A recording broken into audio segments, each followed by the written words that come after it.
Hello friend, welcome to state tutorial YouTube channel. Friends, हम लोग civics का जो टीजीटी का पेपर हुआ है आज 8 अगस्त को, उसका आंसर की देखेंगे सिविक्स का। तो वीडियो पर अंत तक बने रहिएगा और वीडियो को ज़्यादा से ज़्यादा शेयर, लाइक और सब्सक्राइब भी चैनल को कर लीजिएगा। तो चलिए क्वेश्चन को शुरू करते हैं और आज का आंसर की देखते हैं। पहला क्वेश्चन पूछा था, भारत का संविधान मान्यता देता है। तो भारत का संविधान किसको मान्यता देता है? तो धार्मिक और भाषाई अल्पसंख्यक को मान्यता देता है। तो सी ऑप्शन आपका इसमें सही हो जाएगा।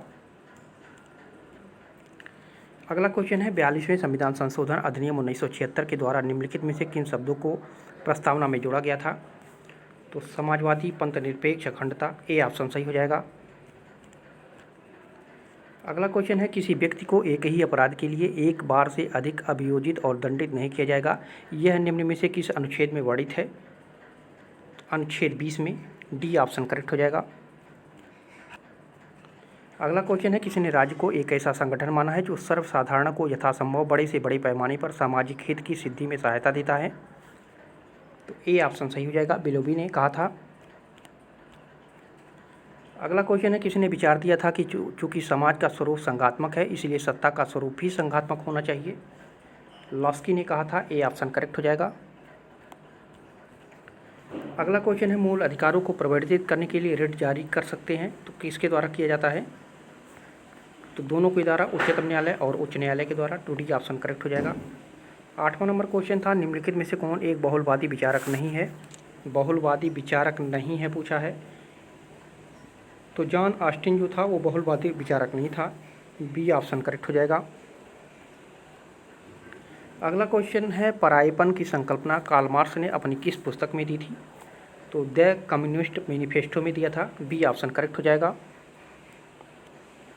अगला क्वेश्चन है, क्षमा आदि की कुछ मामलों में दंडादेश के निलंबन, परिहार या लघुकरण की राज्यपाल की शक्ति भारतीय संविधान के निम्न में से किस अनुच्छेद में वर्णित है? तो ये अनुच्छेद 161 में, यहाँ पे भी ऑप्शन करेक्ट हो जाएगा। अगला क्वेश्चन है, निम्न में से कौन सा सही सुमेलित है? तो नाजीवाद फ्रांस में, ये गलत हो जाएगा। नाजीवाद फ्रांस में नहीं है। कहाँ पे है? ये जर्मनी में है। गिल्ड समाजवाद ये जर्मनी में नहीं है। ये कहाँ पे है? यूके में है। फांसीवाद इटली में है। ये आपका सही हो जाएगा। ठीक है, तो यहाँ पे सी ऑप्शन आपका करेक्ट हो जाएगा। कौन सा सही सुमेलित पूछा है। अगला क्वेश्चन है, संयुक्त राष्ट्र महासभा में शांति के लिए एकता प्रस्ताव निम्न में से किस वर्ष अपनाया गया था? तो ये 1950 में अपनाया गया था। ये ऑप्शन करेक्ट हो जाएगा। अगला क्वेश्चन है, निम्नलिखित कार्याधिकारियों पर विचार कीजिए। तो सबसे पहले कौन आता है? तो केंद्रीय कैबिनेट मंत्री आ जाता है। उसके बाद आता है आपका भारत का मुख्य न्यायाधीश, उसके बाद कैबिनेट सचिव, उसके बाद मुख्य निर्वाचन आयुक्त। तो यहाँ पे डी ऑप्शन आपका करेक्ट हो जाएगा। अगला क्वेश्चन है, द मॉडर्न स्टेट नामक पुस्तक के लेखक कौन है? तो द मॉडर्न स्टेट लिखा था मैकाइवर ने। ए ऑप्शन सही हो जाएगा। 15वां नंबर क्वेश्चन है, निम्नलिखित का सही ऐतिहासिक कालक्रम बताइए। तो गोलमेज सम्मेलन कब हुआ था? तो 1930 में, 31 में हुआ था। भारत छोड़ो आंदोलन 1942 में हुआ था। भारतीय राष्ट्रीय कांग्रेस की स्थापना 1885 में हुआ था। तो यानी सबसे पहले तीसरा आएगा। तो तीसरा में 2 है, देख लीजिए। उसके बाद साइमन कमीशन कब आया था? तो 1927 में आया था। तो दूसरे नंबर पे 4 आएगा। तो यहाँ पे 4 है। तो सी ऑप्शन इसमें आपका सही हो जाएगा।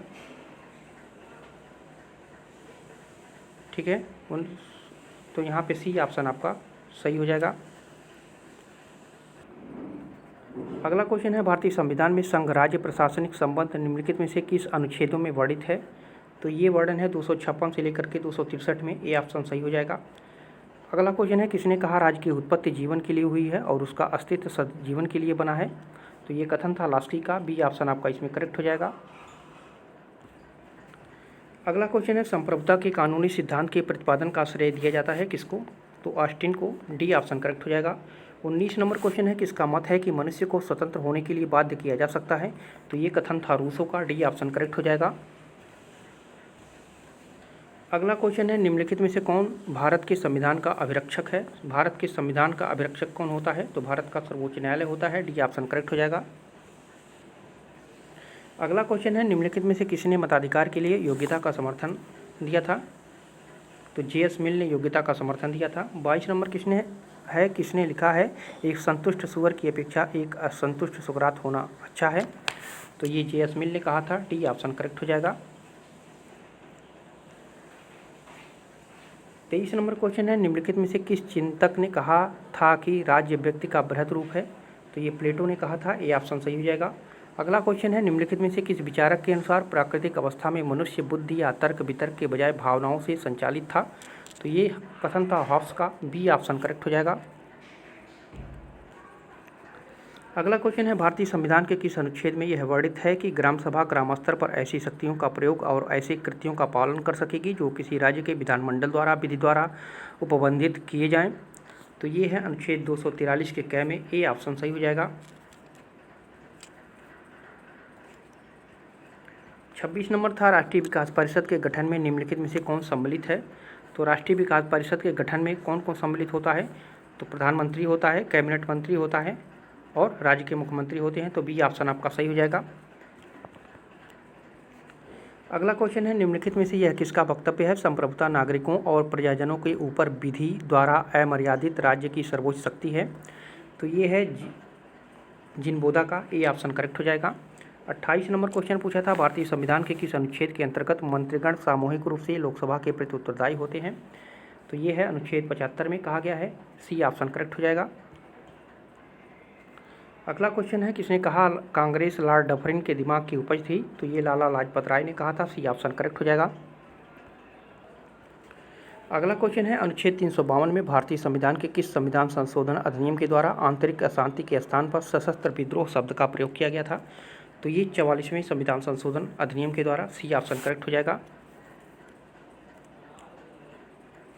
अगला क्वेश्चन है, भारत के संविधान के निम्नलिखित में से किस अनुसूची में दल बल निषेध से संबंधित प्रावधान सन्निहित है? तो 10वीं अनुसूची में, सी ऑप्शन करेक्ट हो जाएगा।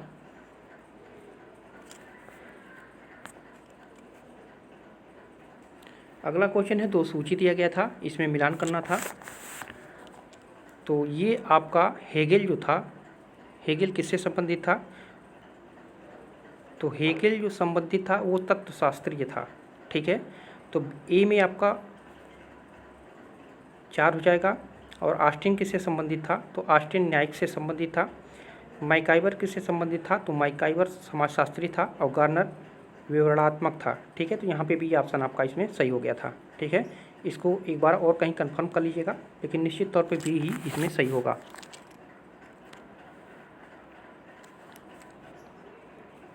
अगला क्वेश्चन है, सब कुछ राज्य के भीतर है, राज्य के बाहर कुछ नहीं है और राज्य के विरुद्ध कुछ नहीं है, यह कथन इंगित करता है तो वर्ग व्यवस्था को। यहाँ पे डी ऑप्शन करेक्ट हो जाएगा।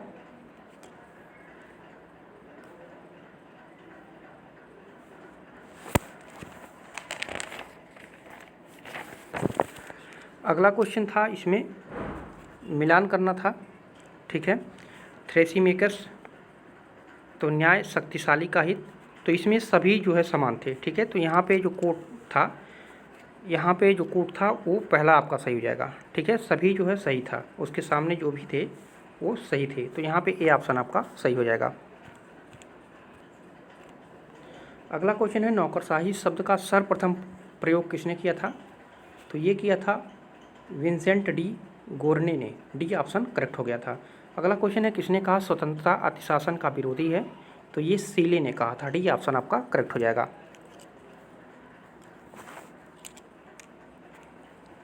अगला क्वेश्चन है, दिए गए निम्न भारतीय अधिनियमों में किस अधिनियम के द्वारा भारतीय प्रांतों में द्वैत शासन की स्थापना की गई थी?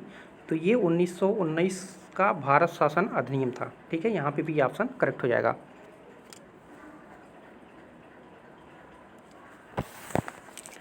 अगला क्वेश्चन पूछा गया था, 1963 में लोकपाल शब्द का प्रतिपादन सर्वप्रथम किसने किया था? तो यमल सिंधवी ने, ठीक है। डी ऑप्शन आपका इसमें करेक्ट हो गया था। अगला क्वेश्चन है, हर राज्य की पहचान इस बात से होती है कि उसने किन अधिकारों को मान्यता दे रखी है? राज्य अधिकारों को जन्म नहीं देता बल्कि उसे मान्यता प्रदान करता है, यह कथन किसका है? तो ये जॉन राउस का था, ठीक है। सी ऑप्शन करेक्ट हो जाएगा।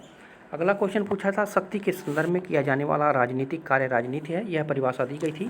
तो ये परिभाषा दिया गया था सेवाइन के द्वारा, यहाँ पे ए ऑप्शन आपका करेक्ट हो जाएगा। अगला क्वेश्चन है, भारत की संसद मंत्रिपरिषद के कार्यों पर इनके माध्यम से नियंत्रण स्थापित करती है, तो किनके द्वारा? तो स्थगन और पूरक प्रश्न के द्वारा जो है मंत्रिपरिषद पर नियंत्रण स्थापित करती है, तो यहाँ पे सी ऑप्शन आपका करेक्ट हो जाएगा।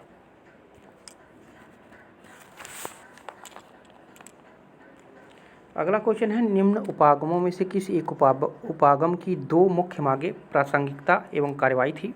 तो ये उत्तर व्यवहारवाद का था। ठीक है, भी ऑप्शन करेक्ट हो जाएगा।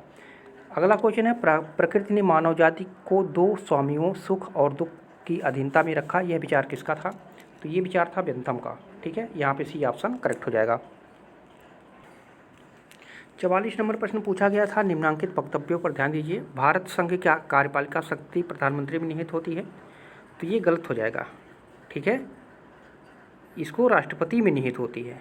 भले उसका तो प्रमुख राष्ट्रपति ही हो सकता है, लेकिन कहीं कहीं प्रधानमंत्री भी देता है, और प्रधानमंत्री सिविल सेवा बोर्ड का पदेन अध्यक्ष होता है। ये तो सही है, ये भी सही हो सकता है, ये भी गलत भी हो सकता है। ठीक है, क्योंकि राष्ट्रपति उसका मुख्य होता है,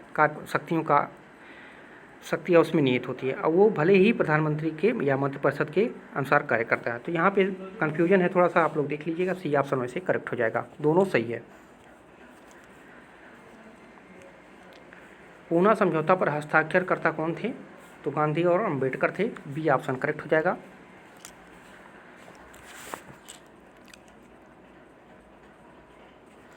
भारत की संप्रभुता, एकता और अखंडता को धारित और रक्षित करना यह प्रावधान है। तो भारत की संविधान की प्रस्तावना में यहाँ पे ए ऑप्शन करेक्ट हो जाएगा।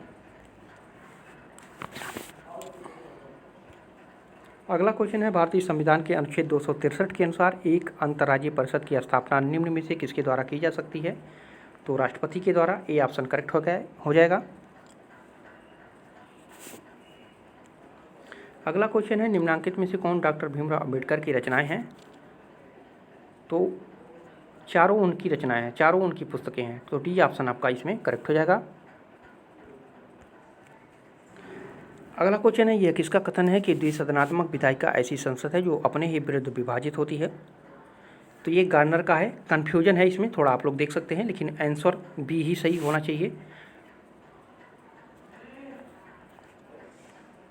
अगला क्वेश्चन है, राज्य की आवश्यक तत्व हैं? तो भूभाग, जनसंख्या, सरकार, संप्रभुता। डी ऑप्शन करेक्ट हो जाएगा।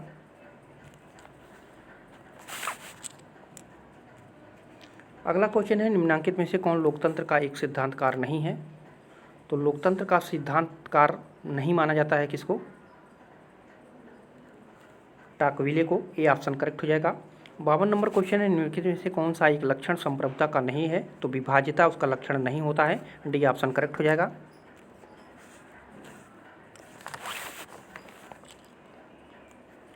अगला क्वेश्चन है, अगर कांग्रेस विभाजन स्वीकार करती है तो ये मेरे मृतक शरीर से होगी, यह कथन किसका है? अंबेडकर ने कहा था। बी ऑप्शन करेक्ट हो जाएगा।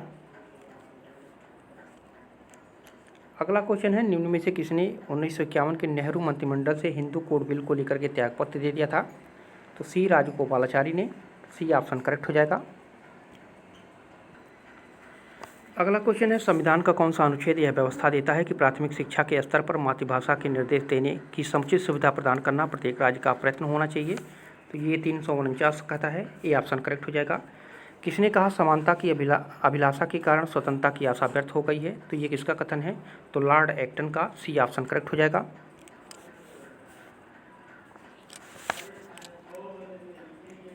अगला क्वेश्चन है, वैध संप्रभु अनिश्चित सत्ता है जो राज्य के सर्वोच्च आदेशों के रूप में व्यक्त कर सकते हैं। वह सत्ता जो दैवीय कानून, नैतिक सिद्धांतों तथा जनमत की उपेक्षा करे। यह परिभाषा किसके द्वारा दिया गया है?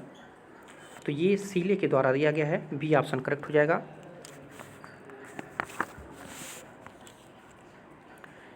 क्वेश्चन है, किसके अनुसार आक्रामक राष्ट्रवाद के 4 प्रमुख तत्व स्वदेशी बहिष्कार, राष्ट्रीय शिक्षा का निष्क्रिय प्रतिरोध है? तो ये लाला लाजपत राय के द्वारा कहा गया था। ए ऑप्शन करेक्ट हो जाएगा। अगला क्वेश्चन है, भारत में रह रहा एक ब्रिटिश नागरिक किस अधिकार का दावा कर सकता है? दावा नहीं कर सकता है। तो व्यापार और व्यवसाय की स्वतंत्रता का। ए ऑप्शन करेक्ट हो जाएगा। अगला क्वेश्चन है, भारत की संचित निधि से धन निकासी का प्राधिकार प्राप्त होता है? तो किसको प्राप्त होता है? तो भारत की संसद से। A option B option correct हो जाएगा। अगला क्वेश्चन है, यह किसने लिखा है कि हाब्स की प्राकृतिक दशा दैत्य मनुष्य कभी भी नहीं हो सकता? तो गार्नर का कथन था। डी ऑप्शन करेक्ट हो जाएगा। अगला क्वेश्चन है, निम्नलिखित में से कौन सी संसद की सबसे बड़ी समिति है? तो प्राक्कलन समिति सबसे बड़ी समिति है।